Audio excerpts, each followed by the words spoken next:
Hello friends. Today I am going to solve the sample paper of class 9th mathematics. So let's start. So in the first section, first question is every rational number is, अगर आप first में देखेंगे rational numbers, अगर देखेंगे A B C integration में तो that is C, सारे rational number एक रियल नंबर होते हैं. It's a book question. Then which of the following is irrational. अगर आप इरेशनल देखेंगे I think that will be T, क्योंकि मोस्टली अगर देखो रैशनल है सारे रिपीटिंग हो रही है और कॉन्टिन्यूसली रिपीटिंग होंगी, ये सारी जो है नॉन रिपीटिंग है और इरेशनल नंबर आ जाएंगे. Then third, decimal represent the rational number can not be. ये डेसिमल होते हैं जो रिप्रेजेंट करते हैं रैशनल नंबर को, वो क्या नहीं हो सकते हैं, जो हो सकते हैं उनमें से एक्सक्लूड करेंगे. That is non terminating and non repeating, वो नहीं होते. देन फोर्थ क्वेश्चन में आता है the product of any two irrational number. अगर हम दो इरेशनल नंबर के product in the sense multiplication की बात कर रहे हैं, तो अगर हम किसी भी दो इरेशनल नंबर को प्रोडक्ट करेंगे तो क्या बनेगा. देन इट्स समटाइम रैशनल या समटाइम रैशनली, डिपेंड करता है कि हाँ वो डिविजिबल हो रहा है या नहीं हो रहा है, तो रैशनल रैशनल के ऊपर डिपेंड करता है. It can not be predictable. Then fifth question आते हैं. ओके, इसे सॉल्व करना है तो अगर मोस्टली अगर आप सॉल्व करोगे तो रूट थ्री कॉमन आ जाएगा.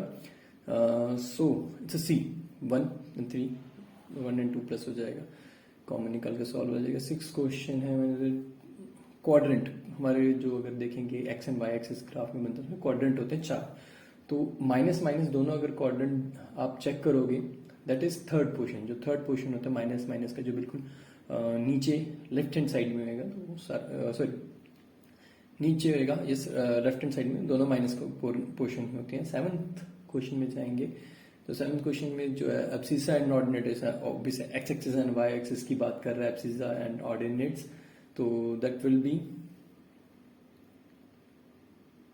सेकंड क्वाड्रेंट में पूछ रहा है. तो सेकंड क्वाड्रेंट में एक ऑब्वियस एक्स एक्सिस माइनस में होगा एब्सिसा एंड ऑर्डिनेट प्लस में होता है, तो क्वाड्रेंट का आपको एक ग्राफ क्लियर होना चाहिए. देन एट्थ में आते हैं the point whose ordinate is 4 and which lies on Y axis. First of all Y axis पे लाई कर रहा है, तो जिसकी वजह से अगर आप देखेंगे तो ऑप्शन आपका बी है, जिसमें अगर वाई एक्सिस में लाई कर रहा है तो वाई एक्सिस का कोई तो ऑप्शन होगा.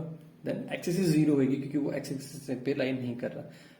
देन नाइन्थ क्वेश्चन देखेंगे तो graphically representation of Y minus 4. अगर वाई माइनस 4 करोगे तो ग्राफिकल रिप्रेजेंटेशन कहाँ आएगा, तो वो पैरेलल रहेगा एक्स एक्सिस से. अगर -4 वैसे वाई को देखते हुए हमने करना, तो ऑब्वियस है लाइन ड्रॉ करेंगे तो एक्स एक्सिस के पैरेलल जाएगा. 10th क्वेश्चन है लीनियर इक्वेशन अगर बनानी है इसकी, राइट. तो first of all linear equation अगर आप बनाओगे तो इसकी कितने सॉल्यूशंस बनने चाहिए, तो इसका आएगा आपका सी इन्फिनिटी मैनी सॉल्यूशंस इसका इक्वेशन बनेगी. रीजन क्या कि सिंगल इक्वेशन के आप बहुत सारे सॉल्यूशंस बना सकते हो जिससे आपकी इक्वेशन आ जाएगी. Then 11th if a ray stands on the line that the sum of the adjacent angle of the formed is. अगर एक स्ट्रेट लाइन पे अगर कोई लाइन लगती है या फिर कोई रेज लगती है, तो वो कह रहा है कि एडजेसेंट एंगल इसका जो है वो कितने एंगल का होएगा.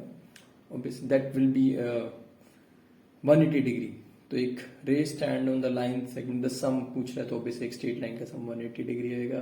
12th question if two straight line intersect each other. अगर दो स्ट्रेट लाइन इंटरसेक्ट करेंगे each other than it's 90 degree. तो 90 डिग्री का ऑप्शन आपको बनता है क्योंकि इंटरसेक्ट करेंगे तो ऑब्वियसली वो स्ट्रेट लाइन होगी, 90 डिग्री एंगल बना सकते हैं. देन 13th क्वेश्चन है, ये फिगर अगर ध्यान से देखोगे तो वो उसने वैल्यू दे रखी है इसमें क्यू ओ आर की. तो क्यू ओ आर आपको फर्स्ट ऑफ ऑल लेबल करना पड़ेगा. यहाँ पे आपको पर्टिकुलर दे नहीं रखा, तो जो 2x है that is Q O R, तो 2x आपका क्यू आर हो जाएगा. देन 2x अगर ये है तो ये 3x ये 4x हो जाएगा. देन वो पूछा कितना, तो सम 180 होता है, तो आपको इन दोनों को प्लस करके 6, तो 180 को अगर आप 6 से डिवाइड करेंगे that will be our answer is 30. Then 4th obviously book का क्वेश्चन है, तो अगेन अगर आप देखेंगे as a parallel line X figure आपने देखी, तो पैरेलल लाइन है दोनों, तो एक्स एंड वाई की वैल्यू निकालनी, तो वो निकलेगा ऑब्वियस है अल्टरनेटिव ए बी सी. कौन सा ऑप्शन होना चाहिए, फर्स्ट सेकंड नहीं हो सकता. Okay So I think B is the correct answer. So 50 degree हो जाएगा क्योंकि वो alternate interior angles are equal. Sorry मैं वाई भी फाइंड आउट करने लगे, उसने एक्स ही पूछा था. सो 50 डिग्री. सो फिफ्थ वो पूछ रहा है कौन सी थ्योरम या कौन सी कॉन्ग्रुएंसी रूल की. ऑब्वियस है तीनों साइड है तो साइड का congruency rule, that is 15th D. Then 16 में the side opposite to equal angle of a triangle. Side जो है opposite angle, sorry the side opposite to equal angle of triangles are. अच्छा, equal angle of triangle are the side opposite to equal angle और triangle equally होंगे. Sides जितनी isosceles अगर triangle consider करो तो equally होते हैं. B option. 17th में ओके, ये जो आपका क्वेश्चन है ये काफी हद तक रिप्रेजेंट कर रहा है आपके बुक से. तो उसने कहा है B intersect triangle A O C and B O D. Then आप देखेंगे that A C is equal to, A C किसके इक्वल आएगा. ऑब्वियसली ए सी जो आपका होगा बी डी या डी बी आप अगर आप कहोगे तो it will be goes for सी.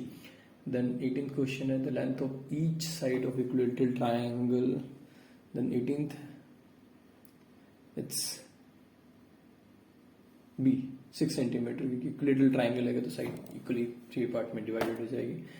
तो √3/4 इंटू आपका आ जाएगा. देन 6 तो इक्विलेटरल ट्राइंगल का फॉर्मूला लगाना पड़ेगा, दैट इज √3/4 साइड्स की.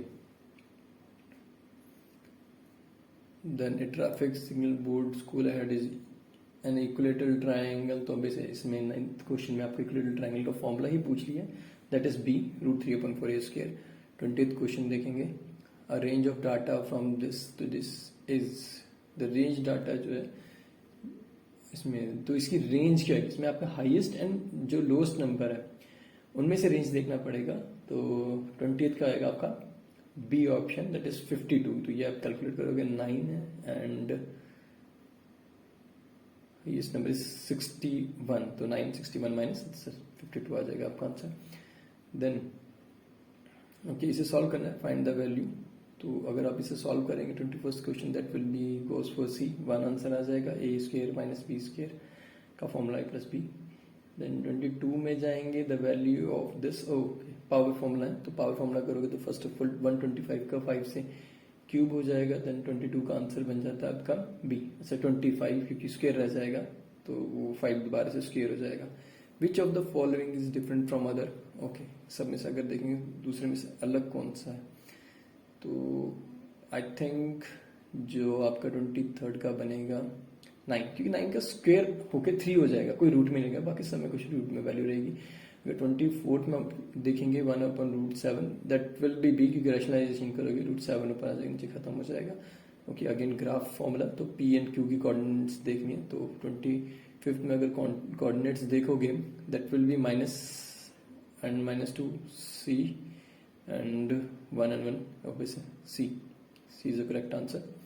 And 26th the distance between this axis, x axis का डिफरेंस देखेंगे तो x एक्सिस का डिफरेंस देखेंगे तो y एक्सिस वाला जो आंसर वो करेक्ट बैठता है, that will B D. And 27th question है x ये y है तो सोल्यूशन ऑफ लीनियर इक्वेशन क्या बनेगी. x 5 है y 2 है, right. x is equal to 5 and y is equal to 2, तो कुछ ऐसा नहीं है जो इज इक्वल टू 7 आए अगर मैं ऑब्वियस है. अच्छा 27th का आपका C है. देन 28 का अगर आप चेक करेंगे तो कोऑर्डिनेट पूछ रहा है, तो एंगल पूछ रहा है x एंड y किसके इक्वल होएगा. तो 28 का आपका बन जाएगा इट्स 130 डिग्री, क्योंकि x और y यहाँ से यहाँ देखोगे तो आप माइनस करोगे 130 और वो इक्वल होता है 130 डिग्री. एंड 29th में देखोगे तो 29th में ऑब्वियसली x n की पावर देख रहे हैं तो आपको x और n की पावर निकालनी पड़ेगी 360 से माइनस करके. तो 29th का आपका आंसर बन रहा है A. तो 29th का is correct answer A. Then 30th adjoining angle y axis के साथ वाला एंगल कितना आएगा. 180 से माइनस करोगे तो आपका बाकी तो नहीं रह जाएगा. देन y विल बी आपका बन जाएगा 30th का 54. तो is this first 30 question, next will be provided in part 2. So thank you so much.